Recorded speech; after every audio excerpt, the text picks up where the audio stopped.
First thing we're going to do is measure with the divider slightly wider than the opening of the lid. That's the internal measurement there, slightly wider than that. And we're going to transfer the mark from these onto the piece. Now then, I'm going to scribe with the left leg and match up with the right leg. Whatever you do, do not let that right leg touch, otherwise these will flick quickly out of your hand and stick in your neck. So, and we don't want that. So, also hold them slightly down over. I'm just eyeballing the difference there. I'm going to scribe with the left leg and match up with the right leg. So if we switch that off, again, don't hold them in that position, they're going to catch. If we put that into there and bring that around to here, those match up beautifully. So I've got exactly that diameter, the one we took, the measurement we took, right in the middle of the piece. Okay, so, and now I'm going to form the joint. We're going to move position. Okay, so the first cut. Instead of trying to cut a 90-degree joint, what we're actually going to do is cut a taper on there. Now then, well, this works out really nicely because the end of your parting tool is square. So we're going to angle it over just a couple of degrees and cut down to the scribed line.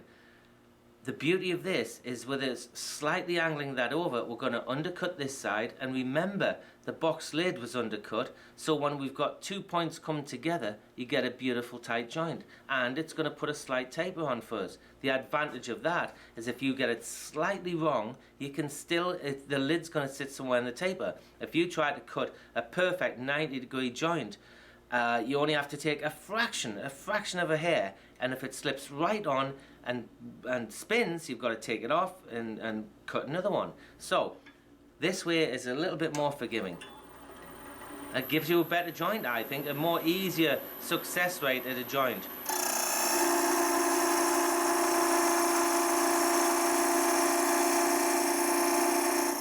We'll make that a fraction wider.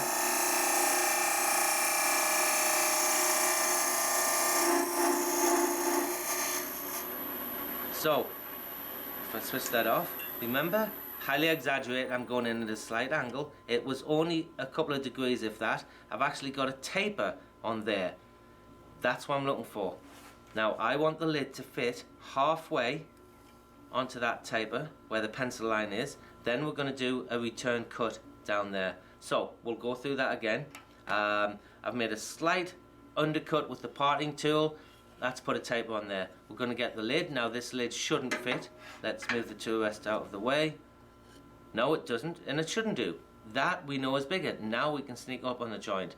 Now what we're going to do is maintain that taper but reduce the diameter until we get the lid to fit halfway onto that taper.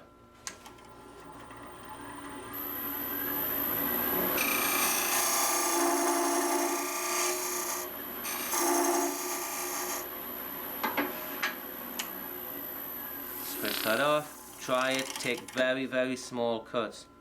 Oops, no, just be a few more.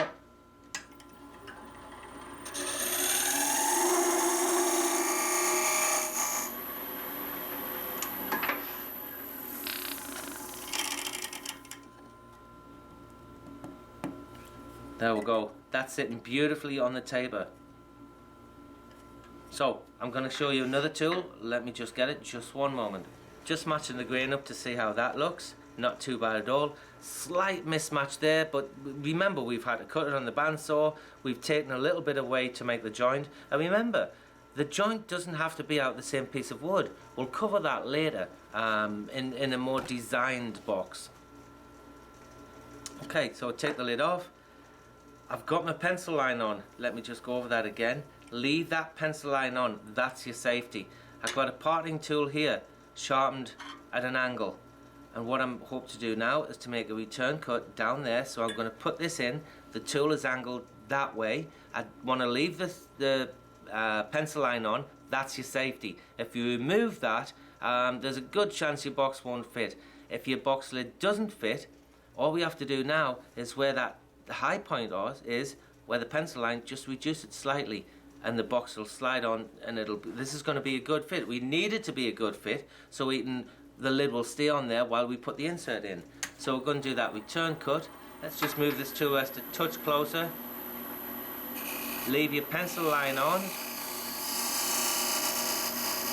There we go. Just a very, very slight undercut.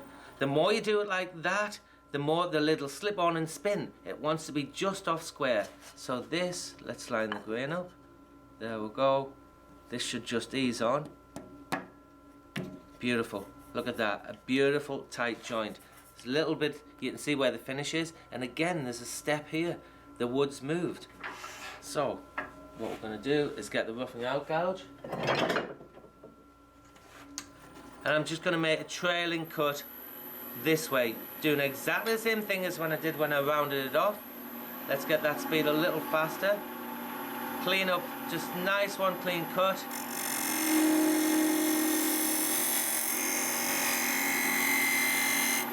Maybe one more. Remember, I left a little bit of wall thickness there, so we could do that. I knew the lid would move. Boxes should be twice turned. So, look at that. Beautiful, tight joint. And that's what you're looking for. And it's the design of the fit. You've got two angles there. Gonna hit first, beautiful, tight joint. Right, okay, excellent. We're set up now, leave the lid on, and we're gonna start to, we're gonna make the insert.